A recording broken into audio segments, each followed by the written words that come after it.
Okay, so let's begin. Thank you all for being here. My name is Anne-Emmanuelle. I'm the Executive Director of the French American Chamber of Commerce in California. Um, we are organizing a career fair in Los Angeles in 2 days. And in the lead to that up to that career fair, we've decided to host a series of online information sessions designed to help, well, you who are here, sharpen your interview skills, boost your confidence with potential employers, and basically be able to position yourself for success on the job market. We'll have 2 sessions today and 2 online sessions tomorrow. And this is the first one today, and we're very happy to have Jennifer and Calvin from Bolt Staffing, who are here to kind of give you some tips and advice on what recruiters expect, understanding the rules and avoid the mistakes and kind of adapt to the US hiring culture. So Jennifer, I will just leave you the floor so you can explain who you are and how the session's going to go. Thank you. Thank you so much for that introduction. So as previously mentioned, I'm Jennifer. I'm with Bolt Staffing. We also have Calvin on this call as well. I'll be going into introductions in a little bit, but we're going to be just going over what recruiters expect when it comes to the U.S. job market. I know it can be very different, especially for those folks that are international. So we're just going to be giving some advice and quick overview just to help everybody as they go into that job market. Sure. Good morning, everybody. Jennifer, why don't you share your screen? We'll get started.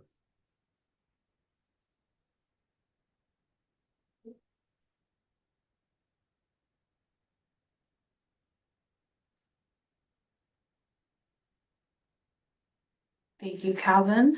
Can everyone see my screen?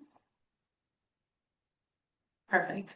Thank you. So as previously mentioned, I'm Jennifer Hernandez. I'm a staffing and marketing coordinator here at Bolt. So I work with candidates of all walks of life, going into anywhere from administrative roles to light industrial roles. And on this call, we also have Calvin. He is the CEO of Bolt Staffing. Calvin, would you like to talk about yourself a little bit? Sure. Thank you, Jennifer. Calvin Sanders, I'm a member of the French American Chamber of Commerce. En fait, je suis francophone, mais not necessarily strong enough to give a presentation on recruitment aux États-Unis. So we're going to do this presentation in English. Si vous avez besoin plus d'aide dans cette conversation, vous pouvez nous envoyer un email ou connecter plus tard sur LinkedIn. So welcome. Thank you very much for attending this call. Thank you, Calvin. So at Bolt Staffing, what our main purpose is to help the workforce thrive. So through that, we essentially help connect talent with employers. We work with both employees as well as clients. So we see both ends when it comes to the U.S. job market. In this session overall, you will be able to gain value on the insights of what the U.S. labor market is, what to expect, what preferences recruiters have when it comes to reviewing your resume, as they are the ones that review overall resumes as well as cover letters when it comes to applying for the jobs that you're interested in, as well as you'll gain overall advice for international candidates trying to get into this U.S. job market. So for starters, some of the outcomes, like previously mentioned, that you will be gaining after this webinar is an insight onto what Bolt Staffing is and why we are qualified just to give advice like this for candidates as well as international candidates as yourself, as well as you're going to be able to not only understand the U.S. hiring culture, but also learn to avoid common mistakes that many applicants have, whether it comes to their resume or their overall application process, as well as you'll be able to learn just how to tailor your job to get success, whether that be for a specific career you're trying to go into or a specific job that you're applying to. You'll be able to learn just how to tailor and how to put yourself into a position where you're more likely to get that job or career that you're trying to go into. Okay, for starters, we're going to talk about just a little general background on what the US labor market is. For starters, the general trends that we are seeing are AI screening. So through AI is something that has become a tool very commonly used, but it's also something that employers are using to be able to screen out candidates that are generating their resumes just with AI.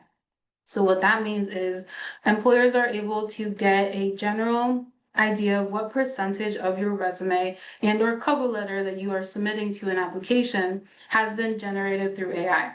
So they'll be able to see whether it's 100% generated, 50%, or what percentage that is that was just generated, instead of seeing that the resume was created fully by you with no additional AI help. So when it comes to your resume, make sure that if you are using AI, make sure that you're also incorporating your own thoughts to it, as well as your own tone and just way of writing things out. As if an employer that you're applying to sees that it's fully AI generated, you're more likely to have that application be denied, or an employer will just screen it out. As well as we have seen very common that after COVID, a peak in return to office mandates have risen. What that means is it's very common for employers now to seek out candidates that can work in person in the office versus fully online or hybrid roles. Those have been slowly dwindling down after COVID. So just be aware that you'll most likely see positions that are going to be requiring you to be working in person, as well as competitive recruitments. So what that means is there's a lot of competitive candidates that are applying that have the same skill sets or same background in workforce, applying for the same roles. So there is very important to be able to stand out when applying for specific jobs. Calvin, is there anything that you'd like to add to the trends that we're seeing overall in the US labor market? Sure. Thank you, Jennifer. Just speaking a little bit on competitive recruitments, right now the US economy is growing, but it's not growing gangbusters like we saw in 2021 and 2022 following COVID. So what that means is for any job, you're going to be competing against dozens, if not thousands of candidates for the same position. So what that means is employers are being much more selective about who they are extending offers to. This is notably different than in years past. The labor market is loosening up today, but we're still seeing it being a little bit more stagnant than we've seen in the past. So that means slower hiring decisions, more interview rounds, and things like that. Thanks, Jennifer. Let's talk about hiring behavior. Thank you, Calvin. So some of the general hiring behavior that we are seeing is that employers are looking for that candidate fit, and that candidate fit is seen in two different ways. One primarily is the technical skills that are required to be able to perform that job. And the second comes in cultural alignment. So employers are very, very key in looking for a candidate that will fit both ends, not only that can do the job, but also that will be a cultural fit within their company. And we'll get more into that in a few slides, just on what that cultural fit will look like. But those are two key things that employers are looking for when it comes to hiring. Is there anything that you'd like to add, Calvin? Nope, that captures it. Perfect. So then we're going to move over to the hot sectors. So the hot sectors is the general sectors that we've seen that have a increase in either applicants or total jobs that there are. For example, AI, data centers, biotech, healthcare, construction, skilled trades. And we have seen skilled trades. There are a number of candidates that are their employers are looking for a specific type of skill that's not very common within industries. So that is something that we have been seeing. For example, when it comes to construction, there may be a job that is tailored as construction, but there is a specific skill set that that employer is looking for, which may not be tailored to everybody within the construction sector. So make sure that when you're actually applying for roles, you read through every skill or requirement within that job, even if it has its title as something else. as it could be a construction job that requires someone with an artistic background to be able to pay attention to that key detail required for that job. So make sure to just thoroughly read what is in that job description, especially for hot sectors that we have been seeing just a rise in either candidate need or jobs that have been becoming available. Calvin, is there Sure. anything you'd like to add? Yeah, just to add a little bit to that. So in hot sectors, these are really the industries that are hiring a lot right now. If you take AI specifically, in San Francisco, in downtown San Francisco, recently there's been about $20 billion of announced investment in downtown San Francisco for AI specific companies. And when you have an amount that's that big, $20 billion is a lot of money. That not just revitalizes a neighborhood, but it creates industries that support AI around it. So you can think law, accounting, finance, you name it. So figuring out, okay, AI is predominantly happening in Silicon Valley, San Francisco. There's $20 billion investment that's happening. So there's going to be jobs that are created following that investment in and around where those hot sectors are located. Also talking a little bit more about the skilled trades, there is a significant shortage of qualified candidates in the United States who know a high level skill that goes into manufacturing or construction. So that opens up for French or European job seekers an opportunity for those who might previously not been able to emigrate for a job, but now have a skill set that significantly overlaps. Let's just take being a welder, for example. Maybe Solène, you can help me with that word in French. I think it might be a little specific. Soudeur. Soudeur. Soudeur, yeah. Soudeur. Alors, so for example, that you don't need a college degree for that job. But we are seeing starting salaries near 100,000 US dollars a year for welders. There's that significant of a labor shortage here, and that opens up for French job seekers who I'm sure are not making 100,000 euros a year in a soudeur career. So wide open for you guys if you have skilled trades coming to the United States. Jennifer, let's talk about how the process kind of looks here. Yeah, thank you, Calvin. So as Calvin previously shared, there is either a very high demand for a specific type of skill set or a high demand for a specific job. So when it comes to recruiting process, it's very important to be able to stand out. And some of the ways that you're able to stand out is through networking. Networking is a very pivotal part when it comes to recruiting. It's a way for you to have your resume turn into just a number on someone's desk, to someone that a resume that they're able to put a face to. So this can be through informal conversations as well. For example, if you have social media such as LinkedIn, it would be either DMing people within the same company that you're applying for or the field that you're trying to go into, DMing them, either asking them just a little bit about what the work culture is or what they had to do to get to where they are at that moment, whether it be your dream job that you're trying to apply for or getting that skill set that you need to be able to be at your dream job level. It's very, very important just to network and just have those conversations, just being able to reach out and just say, hey, my name is Jennifer, and I would love to learn a little bit more about what you do in your day-to-day life for work. As those networking and conversations that you do have can help you when it comes to your application. So after informal conversations, and you've submitted your application, that be your resume, a cover letter, if you have one, and you get selected for an interview, with the networking and informal conversations, you are able to have someone that be able to advocate for you when it comes to being selected for an interview. Or if you've already been selected for an interview, you'd have someone that be able to advocate for you to get that job.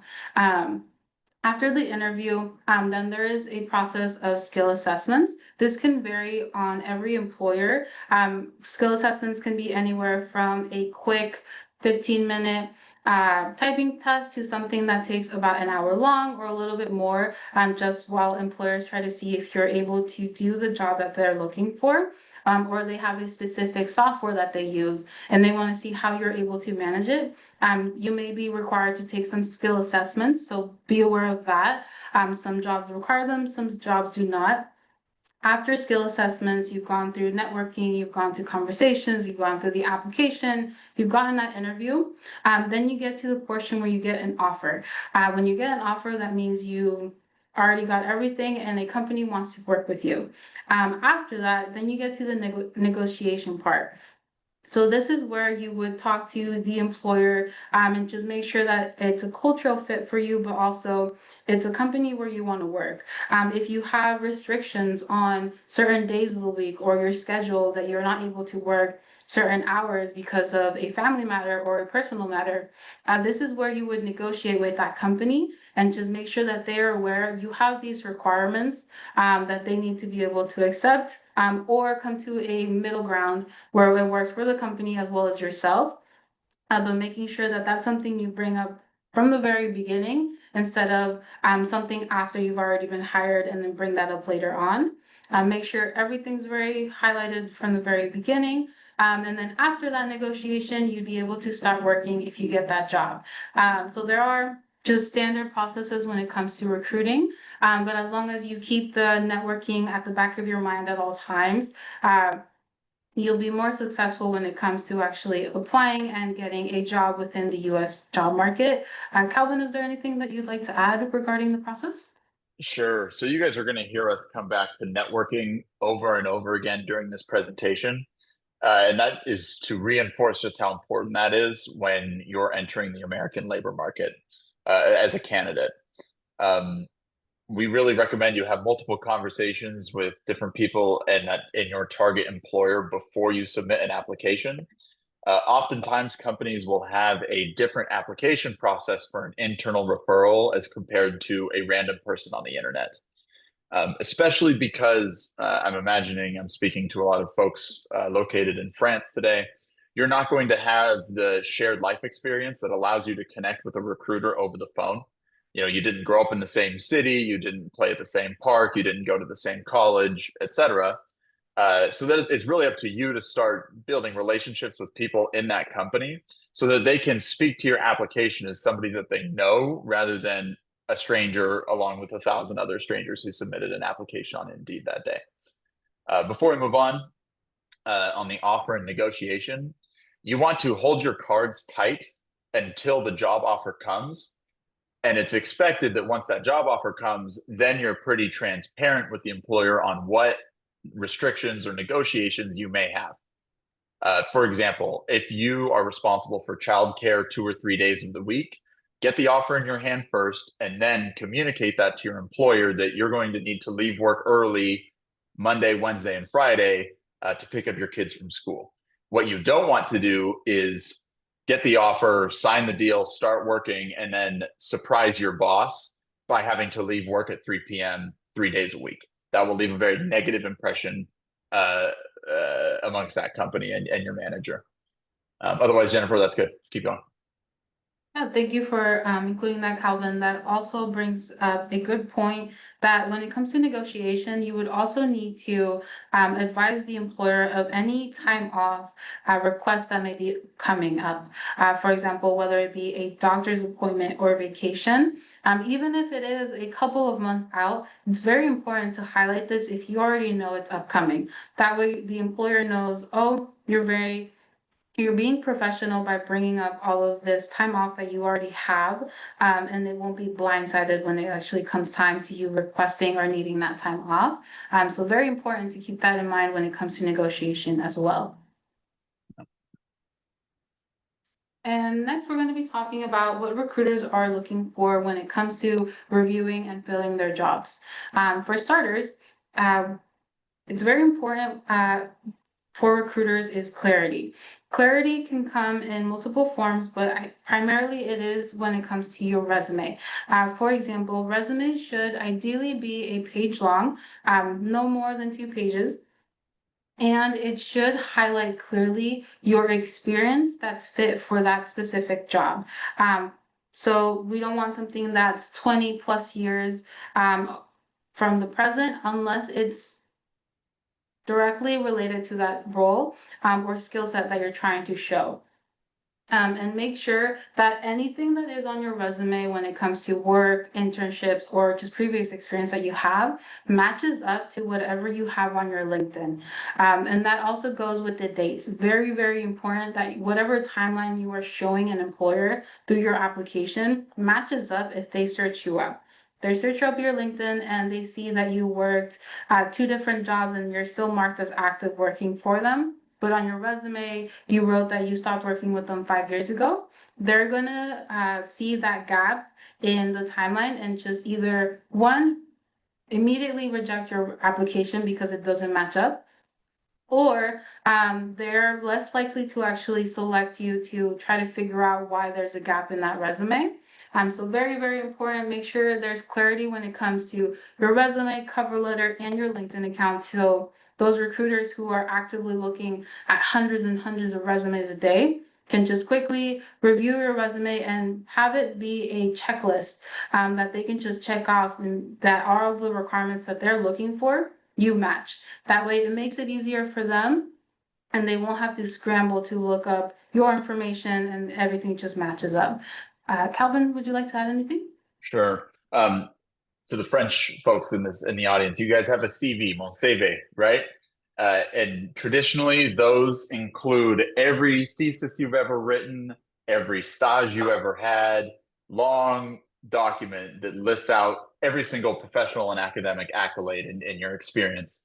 That is not what we are looking for. And as a matter of fact, I can tell you that a recruiter who gets a 20-page CV is going to reject your application. It is very how do you say, gauche in the United States to have a 20-page CV as your resume. So even if you've been a professional for 30 or 40 years, you need to get your resume down to 2 pages at most and 1 page in an ideal world. Thanks, Jennifer. Thank you, Calvin. And that directly goes now to our next topic, which is customization and connections. So as Calvin mentioned, you may have a file that just has all of your work experience or internship, just everything that you've done labor-wise. That's a great document to have, but not to submit when you're applying for jobs. So what I recommend is, yes, having that document just full of all your experience, and then taking whatever jobs and experience that you have and tailoring that into a specific resume that you're going to submit for that job. So you shouldn't have a general resume that you're submitting to 20 different jobs. You should have a resume that you can tailor. And when I say tailor, I mean that your work experience that you have on there, any skill sets that you have on there, are matched up to that job that you're applying for.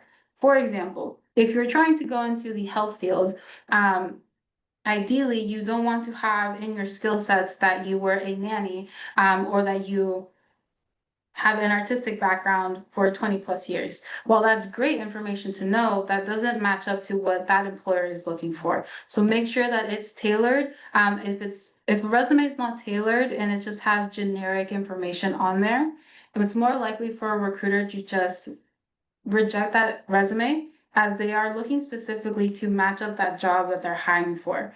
They don't want to dig through a lot of like a down list of skill sets or long list of resumes where they don't match up to anything that they're looking for. Ideally, when it does come to customization, make sure that you're putting keywords that are on the job description onto your resume that fit your skill set. That way a recruiter knows, oh, this is exactly what I'm looking for, and I found it on this resume without having to dig too much. And then also try to connect with at least 3 employees from that specific company that you have applied for, whether that be through LinkedIn, by stopping by their office if you're able to, just to try to begin that connection and that relationship to put you in a better position to actually get the job. Is there Sure. anything that you'd like to add, Calvin? Yes, Jennifer. So on the networking connection front, it might seem awkward, but in the United States, it is totally acceptable for you to research the company that you're targeting and identify 10 people who are currently working at your target company, and reach out to them on LinkedIn and say, hi, my name is Calvin. I see that you have a career at this company. I'm interested in potentially applying to join your team and would like to talk to you about your experience working here and what the culture is like. Even though you have no connection with that person, that is a normal thing that people do here. And most folks are going to be open and receptive to receiving that type of message from you and giving you their feedback. So just don't hesitate to reach out to people. And as often as you can, you have 3 connections in that company already before the application is submitted. Thanks, Jennifer. Thank you, Calvin. And going along with that, and also key point when it comes to recruiting and what should be on your resume is communication. So strong written and spoken English is key for a lot of our employers here in the US. But also, if you're applying for a job that hypothetically, let's say, is not bilingual, they're not requiring that bilingual skill set, but you are bilingual, whether it be Spanish, French, a different language, make sure you're noting that down on your resume. As let's say it's not a requirement for that role, but it will be something that makes you stand out from hundreds of resumes that either recruiters or a specific employer have been looking at. Since that is something that you're adding to the table that will benefit that company. So make sure you're always including all the languages that you are fluent in or can communicate in, as well as when it comes to your resume, if you have already reviewed the written through it, make sure that all the grammar is correct. Make sure you have either a peer or someone else that can review it before actually submitting it, as we can spend hours on end looking at something and editing it and making sure it's perfect, but a fresh set of eyes that's not yourself is very helpful when it comes to just making sure that everything is picture perfect, as well as it doesn't not a bad thing to have someone just double check everything, make sure either you can add something or possibly take something away, especially if you're trying to make your resume shorter than 2 or 3 pages, just making it shorter. Having this extra set of eyes help you out is very, very good.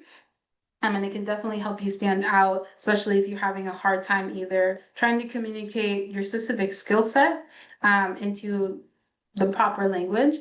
So definitely double check your grammar and everything before submitting something. As if you have a typo on your resume, it's very common for a recruiter to just reject your application. As that is your first impression that you will have for that recruiter. They don't know you, so they won't be able to put a face on to that resume. They will only see that resume. So make sure everything's correct and there's very minimal errors on there. Calvin, would you like to add anything? Sure. So just on the communication front, being able to communicate in English is obviously important. If you're in a customer-facing role or in a role that interacts heavily with a team, the employer needs to know that you're going to be an effective member of that team and can work in the language that the company operates in. We're in the United States, and that's typically English. If you're looking for a software engineering job as an individual contributor, your ability to speak perfect English is going to be less important. So it varies somewhat by position. On the communication front, we want to talk about alignment between the target job, the target company, your resume, and your LinkedIn profile. In every interaction with this company that you're applying to, there needs to be a clear narrative as to how this company and this job align with your journey as a professional. And you should be able to explain that and answer that question on your LinkedIn profile, in your resume, and in your interviews and conversations with recruiters or just other folks at that company that you're talking to. So making sure that there's a coherent narrative from your career and your professional background to this job is very important. Thanks, Jennifer. Thank you, Calvin. And to touch on the narrative aspect, when it comes to your resume, the way the overall structure should be is who you are in the beginning. If you have a brief introduction, that would go on the top of your resume. And after that, it would, apart from your education background, then you would just list down your work experience. Since that is the main thing recruiters want to know right off the bat is what have you done for work? Do you fit what we're looking for? Then after your work experience, then that's where you'll be able to add the relevant skill sets as well as languages that you have to offer for that company. So it should be reading as a book, something that they're able to just look down and make sure that you're checking off every box they're looking for, as well as if you had something to add, that's where you would have it at the end, any skill sets that are beneficial to that company. And then moving past the communication is the cultural fit. So that is very, very important to US businesses. They're looking for employees with ownership attitudes. So what this means is employers are looking just essentially for employees who are go-getters, who will go out of their way when it comes to companies. So this is more like an employee who will do what they need to succeed, and they won't just wait around for instructions. So it's definitely very important for employers in the US. And then a cultural fit can be in very multiple forms. For example, cultural fit can be anywhere from a company that allows for overtime. Overtime may be something that's very important for you when it comes to your job search, something that you may want to do or something that you may not want to do at all, and you just want to have that strict schedule. Or in cultural fit can also be in specific schedule wise, if the company can be a combination of hybrid and in person, is that something that you're comfortable with? So there are multiple forms when it comes to cultural fit that will be very based on every company.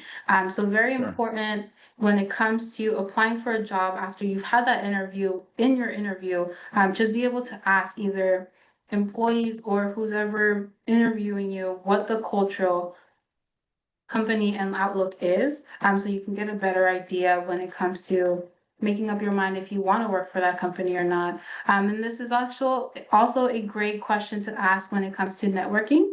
If you're having a little difficulty on how to get that conversation going with employees of the company that you're trying to be into, a great question to start off is, what is the cultural look like in that company? That way you can get an idea, oh, is that something that I want to join, or is that something I prefer not to do and just look for a different company?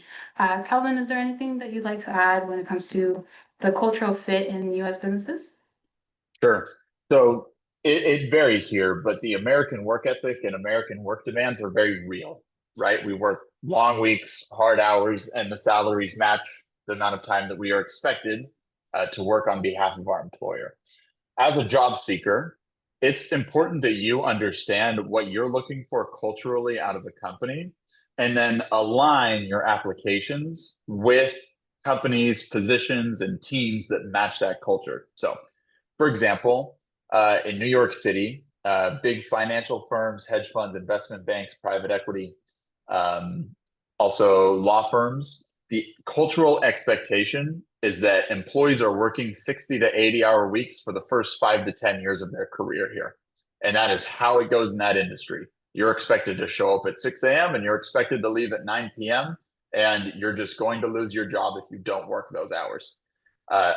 It can be even more specific. So the tech industry, Google, Facebook, Netflix, they have more of a work-life balance cultural norm that their employees follow, but it can vary within those companies too. So if you're working at a team in Google that is at the cutting edge of AI research, that team itself within Google is going to have a very hard-hitting, high-tempo culture. Whereas if you're at a team at Google that manages Google Ads platform campaigns, that team might have a slower, more work-life balanced culture itself. So as a job seeker, you need to align the types of roles you're applying for with the culture that you hope to join. Before you apply, you need to be reviewing that company's website. They're going to have an About Us section where they list out their values, their cultural expectations, and really what their purpose is for existing. You want to make sure, again, that you have a narrative to explain why you as a person align well with this company and its organizational culture, if that makes sense.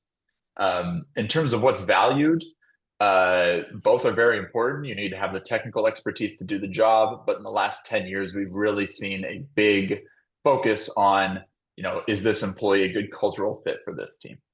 I can tell you as the CEO of Bolt Staffing, We're really on the 70% culture, 30% technical background expertise. I really look for employees who show that they're interested in learning and interested in trying things out and interested in taking ownership of a problem more than I'm interested in somebody's technical experience as a recruiter or as a marketer or as an HR representative. That's my company. Every company is going to be a little bit different, and you're going to learn what they're like by networking and by reading their content online. Thanks, Jennifer. Thank you, Calvin. And to add on to that a little bit more, cultural fit can also be seen in the way the workload is handled within a company. For example, if a company is a small business or teams work in the company functions in teams, you may be required to not only do your specific role that you were hired onto, but also be able to help out in different teams and departments. So we have seen that there are a lot of businesses that require that collaboration aspect of being able to help out in one department or help out in another department, wherever that need is more. That's where some companies do require that. So keep in mind if that's something that you're comfortable going into when it comes to a company. So it's very important to just do your research for the cultural fit to make sure that you are fully understanding what you're going into when it comes to the specific job you're either applying for or have gotten hired for.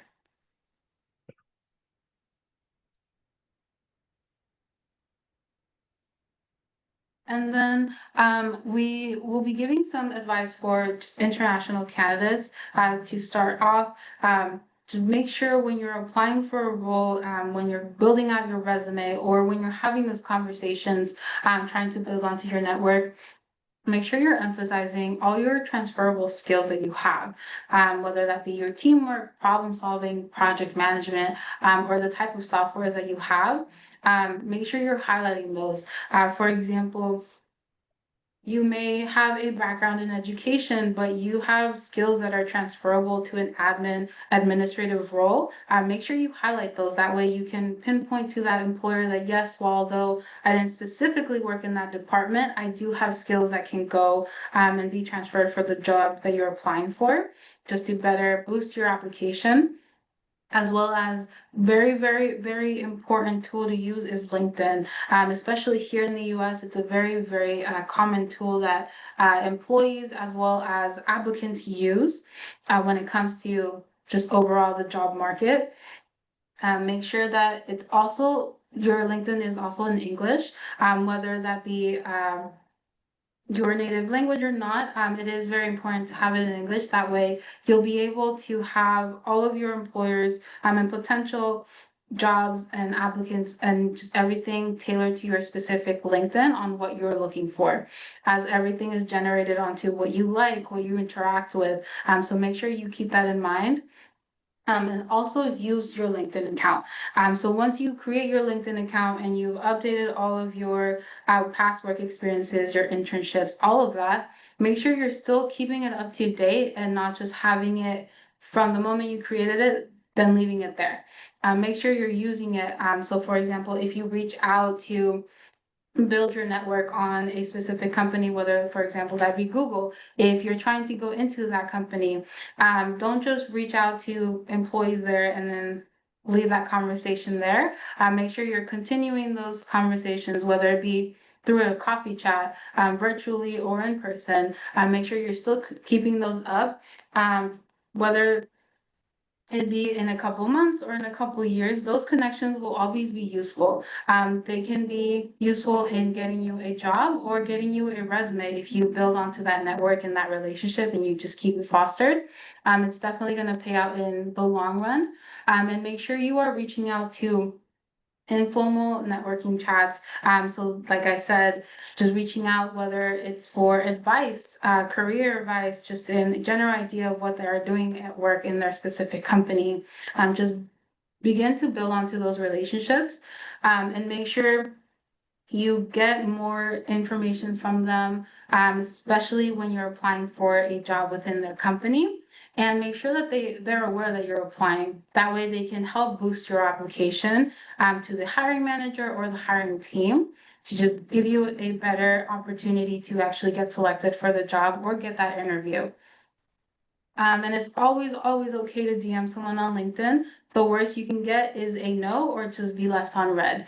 And at the end of the day, you can get 10,000 no's. It only takes one yes to get that job or to get that boost. So it's very, very important. It's okay if you get a no or you just get left on red. Just keep going. At the end of the day, you're gonna have your dream job, but you can't have that unless you quit or leave the process just halfway. Just make sure you stick through it. Also a very, very key thing to know when it comes to applying for any job in the US. Vacation is very different from just general vacation rules and standards that I know some of you have in France. In America, the vacation rules vary for each employer, but it's very important to note that employers want employees with an owner mindset. What this means is that you're there to help the company grow. And you're understanding like you're not going to be taking every 5 minutes off of work. You understand you're there for the job, and it's less likely for you to actually get vacation time, as it's a little stricter here in the US. Calvin, would you like to add? I can add to that. Yeah. Listen, I love my congé payé. I love it, right? I love going to Nice and I love spending the month of August in Nice, stubbing my toes on the rocky beaches. But that is not something that I would lead with in an interview for pretty much every American company, right? We are looking for folks who are accountable, who are present, and who really look at work as a priority in their life and not as a mandatory box that you must check. And that's a mindset that the recruiters are trained to pick up on and that bosses are trained to interview for, is this job going to be this person's top priority? And almost every company, even if they tell you, yeah, we have unlimited PTO policies, are looking for that ownership mentality. A quick note on unlimited PTO, that was a thing that started within the last 10 years or so amongst some American companies. It's sort of a misdirection because there's no such thing as unlimited vacation. And we're starting to see companies actually ending their unlimited PTO policies because the employees were either too afraid to actually use their vacation, or some of the Gen Z employees were taking 70% of the summer days off on holiday as opposed to going to work under an unlimited PTO policy. So just because you see unlimited PTO doesn't mean that you're going to be encouraged to use unlimited PTO. If you're gone all the time on vacation, it's not going to happen. Again, talking about LinkedIn usage, finding people that you're connected with some way.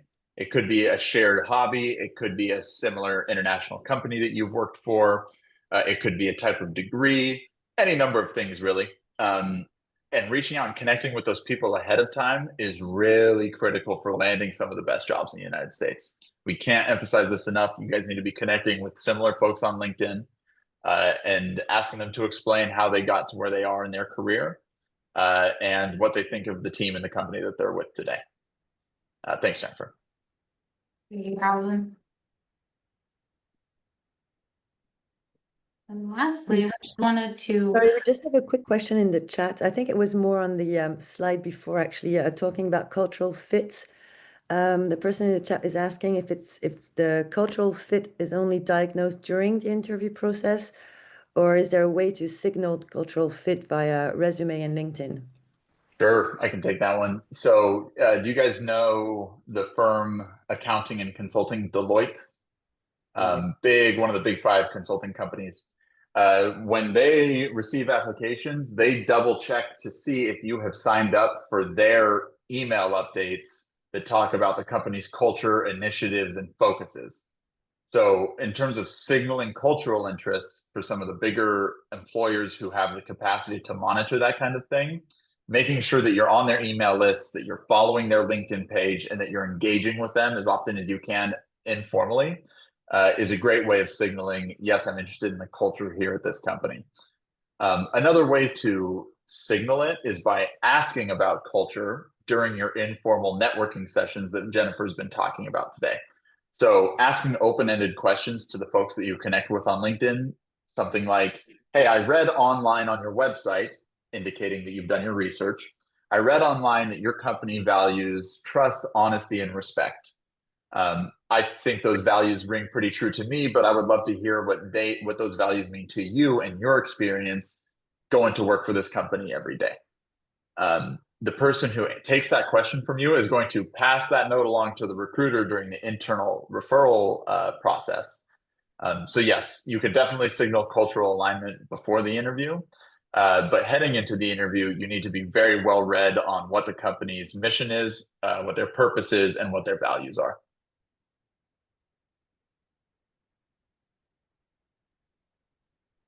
Thank you. You're welcome. And keep going here, Jennifer. Is there any other questions regarding cultural fit that we can answer at this moment? I don't see anything in the chat yet, unless someone wants to speak up. Sure. And if anybody has industry specific or job specific questions for your case, put them in the chat and we'll get back to them at the end if we have time. Thank you. So just to wrap up what we covered today, overall in the US hiring focus, make sure to keep in mind, do your research about that company. That way you know exactly what overall that they do for work, how they pretty much function based off of what they have on their website, what they have posted on their social media, and make sure you're tailoring your resume to fit that specific company that you're applying for, and not just have a generic resume that you are sending to 20 different companies that may not align to that specific job you're applying for. And when it comes to recruiter focus, remember, it's very, very important to recruiters is clarity. Overall clarity on the timeline of what it is for your work experience as well as education that will be beneficial for that specific job. You have to remember, recruiters don't know who you are. So they don't know any background that you have. So you need to be able to present whatever work experience that you have in just that one-page resume. That's why it's very, very important. Do your research on that company, on that job you're applying for, and make sure of everything that you have done, what are the key points that you can highlight to that recruiter that's sourcing for that job to give you a better boost to actually get an interview or get selected for the next step for that job. Once you actually get an interview, then you have a better opportunity to share all of those extra details you weren't able to add onto your resume to that employer directly versus trying to cram it all into multiple pages of a resume. So keep that in mind, as well as overall for your job search. Very, very important to remember, networking is key when it comes to any job search, whether it be your initial phase of the job search or the process where you're trying to get an interview. Very, very important. Do your research. Keep your networking throughout, whether you've gotten an interview, whether you've already gotten that job. Still maintain that network up as you will be needing it for another resume or another job that you may be applying for. Networking is very important. So make sure, do your research and keep that networking up. Calvin, is there anything that you'd like to add overall, just to wrap up this session? Sure. Just a note on the transferability of French experience to American experience. When you're in an interview, it's your opportunity to toot your own horn, maybe, and you can come up with the translation of that one. Not to be super humble, right? It's your opportunity to advocate for yourself. And I believe that that's a little bit more prevalent in American hiring culture than French. Another thing is that you're going to have to explain some maybe academic experiences that you have in a way that's understandable to an American recruiter. So, for example, if you went to métier and you're a really good engineer, right? An American recruiter doesn't know that métier is one of the most competitive pre-university academic institutions in France. So you need to be able to explain that to them and have a thoughtful, coherent answer as to how difficult your educational background was, and just how high quality of a school that you attended. Everybody in the United States, we know Harvard, we know Berkeley for our data science and for our political science folks. But we don't know Métier, we don't know Sorbonne, and we don't know ESSEC, right? So you have to be able to explain just how high quality those institutions are and make sure that the recruiter understands that, yes, I attended a very strong school in France, and here are the transferable skills that I learned from that degree. Other than that, Jennifer, I think you covered pretty much everything. And I believe that's the end of our presentation, is it? Yes. We have Yes. oh, sorry. Okay, well, We have another couple of questions in the chat if you want to about tailoring the resume. What exactly is best to tailor? Is it personal statement, technical skills, professional experience, summaries, or all of the above? And also, if we are tailoring each resume, and it's important that LinkedIn profiles match resume, how do we do that for multiple job applications? Basically, if you try to tailor your resume to each job application, how do you make sure that it stays connected and matches your LinkedIn? Yeah. sure. So I'll take that one, Jennifer, and then punt it over to you. Your career has a narrative, right? You started as an engineering internship, and now you're a full-blown electrical engineer. So your LinkedIn should capture the narrative of how you've grown as a professional in engineering and be able to relate to various types of engineering jobs that you're applying towards, right? So part of tailoring your resume, we're assuming that you are going through this process not looking to make a 180-degree career pivot from one type of job to another. And your LinkedIn should match your professional trajectory, and the job you're applying to should be a good fit with your culture and the technical expertise that you bring to the table. When we say tailoring each resume, Jennifer can talk more about this, but basically in the job posts that you read on LinkedIn or that you read on Indeed or you read on a company's career site is going to have bullet points that list really exactly what they're looking for. You want to use the company's terminology in your own resume, because what they've done is they've trained their recruiters and they've trained their AI to match from that job description to your resume. So in engineering, there could be a few different ways to say that you're an expert in winery electrical systems, but you need to read what this company calls those systems and then match the language on your resume to the terminology that they use. Jennifer, you have anything to add there? Yes. When it comes to also tailoring, this, apart from what Calvin said, to use the terminology that that company is using in their job posting, but also take your resume as a general summary of what work experience you have and your LinkedIn as your novel. LinkedIn is the one place where you're able to just put all the work experience, all the skill sets that you have to offer, all of the internship, education, everything that you're able to put that on your LinkedIn and have it tell your story. But your resume is the overall snapshot of what everything that you have to offer, but what it's specifically tailored for that job. So out of your 20 years of experience, what jobs actually match up to that company that you're applying for?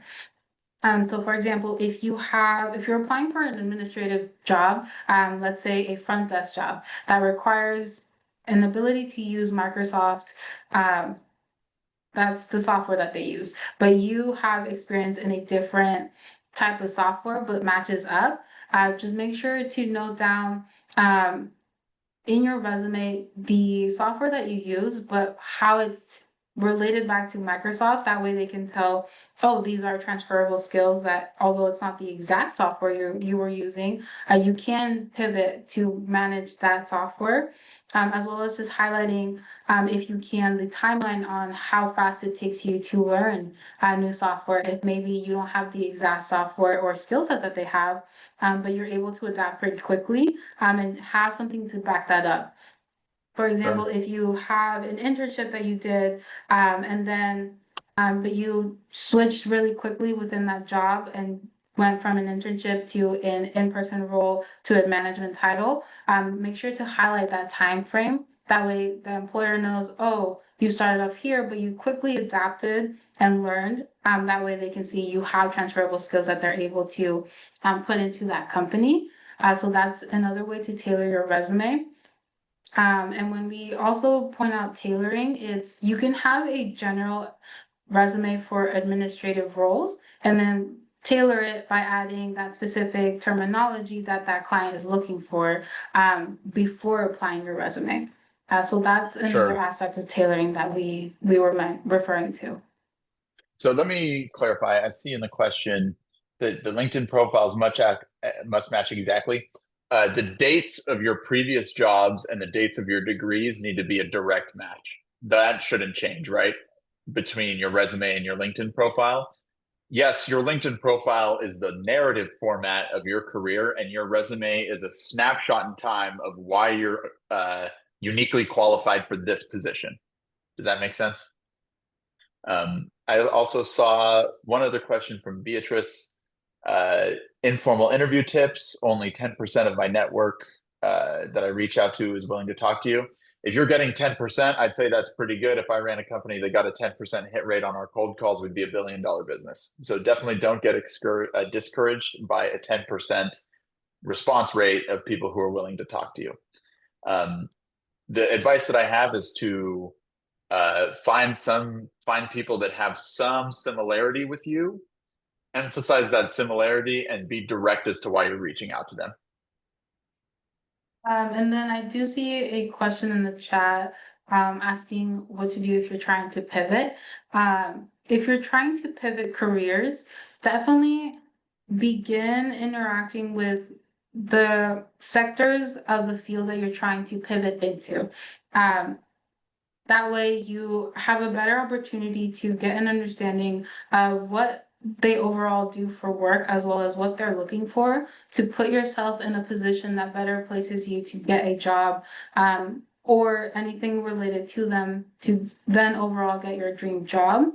I personally went from education into staffing, so definitely a big pivot. So it is something that is common especially here in the US.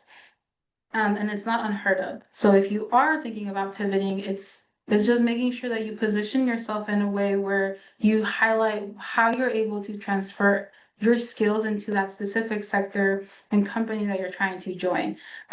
Let's say you have a lot of public speaking skills behind you, but you're trying to do something different career-wise.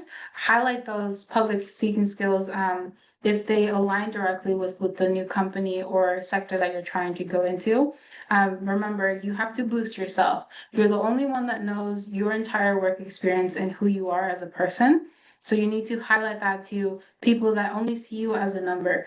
And if you have LinkedIn Premium offers the opportunity to take courses and get certifications that can better boost you to for that specific job you're applying for or to help pivot your career if that's what you're trying to do.